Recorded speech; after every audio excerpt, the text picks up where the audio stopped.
रामेश्वर जी, क्या कहना है आज के दिन पर, जिस तरीके से आज इनकी जन्म दिवस को मनाया जा रहा है?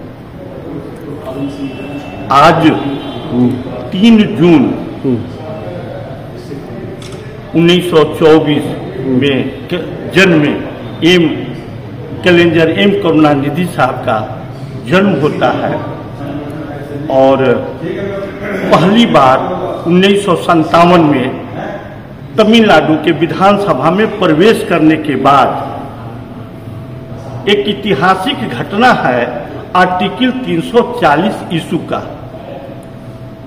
जो 26 जनवरी 50 को संविधान लागू होता है और इंतरिम सरकार में पंडित जवाहरलाल नेहरू साहब ने आर्टिकल 340 को कहीं परिभाषित नहीं हुआ तो उसके लिए उन्होंने टाइम दिया था 18 जून 1951 को।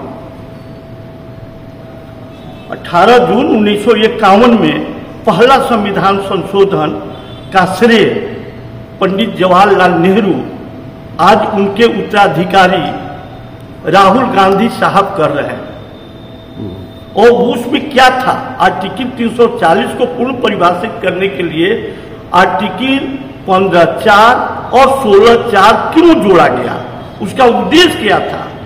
वो उसका उद्देश्य था आर्टिकल 330 और 332 में जिस तरह से रिप्रेजेंटेशन सुनिश्चित है, वो घटना पीछे के इतिहास में जब चलेंगे तो 1930, 31 और 32 में लंदन में गोलमेज सम्मेलन हुआ था। वहां एक बात सवाल उभर कर आई थी कि ब्रिटिश हुकूमत के द्वारा कहा जाता था कि ये आप लोग डिप्रेस क्लास है। बाबा साहब का तर्क था कि नहीं, हम में 2 सिस्टम है, आप टचेबल, वो आप तो डिप्रेस क्लास कहते हैं, बल्कि हम में 2 सिस्टम है, एक सिस्टम टचेबल और दूसरा अनटचेबिलिटी। उसी जगह झारखंड, बिहार, आज झारखंड स्टेट हो गया। आज वहां जो है, वहां के जयपाल सिंह मुंडा साहब ने कह रहे थे, सवाल उठाए थे कि जंगल और पहाड़ में रहने वाले ट्राइबल यानी आदिवासी का इनकी रिप्रेजेंटेशन कैसे सुनिश्चित हो पाएगी। बाबा साहब ने अनटचेबिलिटी पर जोर दिया गया और नतीजा हुआ कि वो उसमें कॉमनल अवार्ड के रूप में ब्रिटिश हुकूमत 20 सितंबर 1932 को तो दे दिया गया और उसी के बाद 1930-31 में जो जाति आधारित घटना जनगणना हुई थी, उसी पैटर्न पर उनकी शेड्यूल बनी, जाति की सूची बनी। नतीजा 1952 का चुनाव हुआ, वो संविधान 2 बरस 11 महीना 18 दिन बना। उसमें डिफिनेशन कहीं नहीं टचेबिलिटी का नहीं हुआ। यानी ठाकुर साहब, अब एक बात यहाँ पर मेरे सवाल सिर्फ इतना सा आएगा, जिस जनगणना की आप बात कर रहे हैं बहुजनों के लिए, उसमें अभी जनगणना की बात मोदी जी ने कही है, लेकिन उसको पटल पर कब लाया जाएगा, क्योंकि ये लंबित है काफी सालों से। नहीं, तो इसकी विकल्प 20 मार्च 2024-25 को बिहार से करीब 25-30 बंदे डेलीगेशन राहुल गांधी साहब से मिला गया। चुनाव होने वाला 6 महीने बाद बिहार में, वो राहुल गांधी साहब से मिला गया और कहा गया कि आप पुरजोर रूप से पार्लियामेंट के अंदर और पार्लियामेंट के बाहर जाति आधारित जनगणना की आप आवाज उठा रहे हैं। हम बिहार में अभी 2025 में सामने विधानसभा चुनाव होना है, कर्पूरी ठाकुर का जो कॉन्सेप्ट है उसको लेकर केंद्र बिंदु पर आपने कैसे उसको इम्प्लीमेंट करेंगे। तो उन्होंने 7 अप्रैल 2025 को बिहार में गए और दूसरा आगामी ये आज 3 जून है, ये 6 जून को बिहार के ऐतिहासिक राजगीर में, जहां सम्राट अशोक वंशज बौद्ध का जो समतामूलक समाज का जो संघीय संविधान निर्माण हुआ था, वहां की धरती पर ये पधार रहे हैं। आज हम लोग दिल्ली में इसीलिए आए हैं क्योंकि कर्पूरी ठाकुर नॉर्थ भारत में और वो calendar M Karunanidhi south Bharat में वो आर्टिकल 340 को पूरा करने के लिए काफी संघर्ष किए और उसका देन है ये कांग्रेस की के ही नेतृत्व में हमको पहला संशोधन में आर्टिकल 340 को पूर्ण शक्ति प्रदान करने के लिए 15(4), 16(4) जोड़ा गया।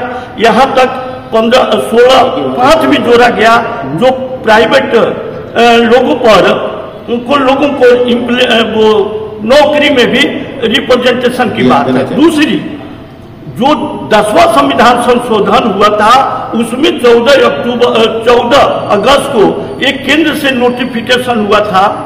उसी गजट नोटिफिकेशन के जरिए जननायक कर्पूरी ठाकुर साहब 22 दिसंबर 1970 में मुख्यमंत्री बने। आयोग की गठन किया गया, वो उनकी सरकार जून में गिरा दी गई। फिर उनके दूसरे को दबाव पर वो भोला पासवान शास्त्री आए, उन्होंने छेदीलाल कमीशन गठित किए। उसी के रिपोर्ट पर कर्पूरी ठाकुर साहब 10 और 11 नवंबर 1978 को बिहार की धरती पर रिजर्वेशन देने का काम किया। आज साउथ भारत में भी कैलेंडर एम करुणानिधि साहब जब वो CN नन्ना दुरे की मृत्यु के बाद उन्होंने जब सरकार 10 फरवरी 69 में जब उन्होंने CM के पद पर आए, तब उन्होंने दामोदरन कमीशन गठित किए। और दामोदरन कमीशन गठित करने के बाद backward class, most backward class, schedule caste, schedule type को मिला करके 69% रिजर्वेशन देने का काम किए। और वही केंद्र में कांग्रेस की सरकार थी, राहुल गांधी के पूर्वज की सरकार थी, उन्होंने शेड्यूल 9 में जोड़ने का काम किए। और आज फिर वो स्टेट लेवल पर जो आर्टिकल 243 TD और सहकारिता ZH है, उसमें निचले पौधान पर के लिए 13वां, 73वां और 74वां संशोधन वो कांग्रेस का देन है कि उनके उत्तराधिकारी राहुल गांधी साहब बिहार के राजगीर में प्रवेश करके और आगाज करने जा रहे हैं कर्पूरी ठाकुर की सोच। साउथ में जो 69% शेड्यूल 9 में दिया गया, ये कांग्रेस का देन है। यही दोनों की दोस्ती आज साउथ भारत में और नॉर्थ भारत में कर्पूरी ठाकुर की आइडियोलॉजी, ये दोनों केंद्र पर जब तक ले शेड्यूल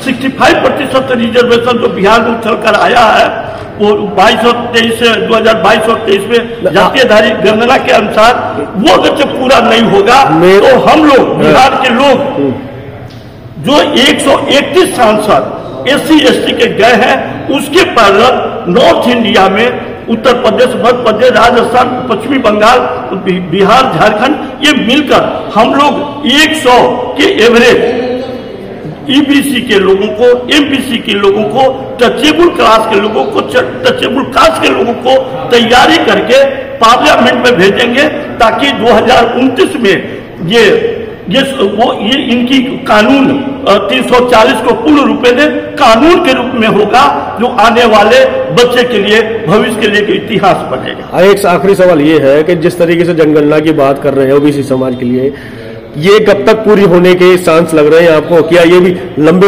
अरसे तक चलता ही रहेगा? अगर ये RSS BJP की अलायंस की सरकार, NDA की सरकार, इनकी मंशा में खोट होगी, तो हम लोग बिहार में राहुल गांधी 6 जून 2025 को जा रहा है, वहां से शपथ लेकर के हम लोग आंदोलन करेंगे। अगर से कानून नहीं बनाते हैं ये लोग, या केंद्रीय स्तर पर रोहिणी कमीशन को नहीं लाते हैं, तो निश्चित है जहां जहां जिस स्टेटों में एक लाइन खींचा गया है शेड्यूल कास्ट की रिजर्वेशन सीट, शेड्यूल ट्राइब की रिजर्वेशन सीट, उसके दाहिने बाजू में EBC MBC के लोग समान सीट पर लड़ेंगे और बाएं बाजू में BC बैकवर्ड क्लास के लोग लड़ेंगे। यानी SC ST MBC EBC के लोगों की वोट के ताकत पर हम लोग कभी भी मध्यावधि चुनाव लोकसभा का हो सकता है, उसमें हम लोग रेडी रहेंगे, तैयारी कर रहे हैं कि हम लोगों को मध्यावधि चुनाव होगा तो 100 EBC MBC के सांसद पार्लियामेंट में जाए। 100 तो जीता हुआ उनका कांग्रेस का है, 130-31 शेड्यूल कास्ट का है। हम लोग पूर्ण बहुमत में कभी भी आ सकते हैं, जब भी इनकी हिम्मत हो तो मध्यावधि चुनाव कराकर देख ले, नहीं तो निश्चित है 2029 में हम लोगों की EBC MBC की सरकार है। जैसे आज साउथ भारत में करुणानिधि से लेकर एम के स्टालिन साहब के साथ कांग्रेस की दोस्ती आज भी बरकरार है। वो दोस्ती टूटने वाला नहीं है और वो दोस्ती साउथ वाला और नॉर्थ वाली दोस्ती, ये दोनों मिलकर हम लोग राहुल गांधी के नेतृत्व में भारत में सरकार बनाएंगे। एबीसी एमबीसी का जो इतिहास है उसको पूरा करने का काम करेंगे। जय भारत, जय संविधान, जय कर्तव्य।